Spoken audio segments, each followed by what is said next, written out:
Evet, 25. şampiyonluk kupamız az sonra kaldırılacak sevgili arkadaşlar.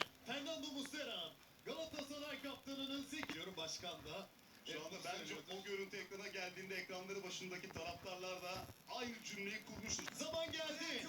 Yeni kapıda. 2024-2025 Trendyol Süper Lig 2024-2025 sezon kupası bu sıranın elinde. 5 yıldızlı şampiyonluk. Arda arda 3. kez. 5 yıldızlı ilk kez. Tarihte 25. kez.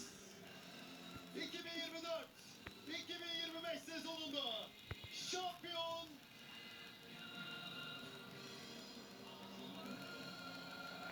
Galatasaray. Kupa Nice şampiyonlukları arkadaşlar. 2024-2025 sezonu şampiyonu Galatasaray, nice kupalara. her yer yağmurun altında. Bu müthiş görüntü 25. şampiyonlukta işte o şampiyonluğun kahramanlarıyla taşlanıyor. Bir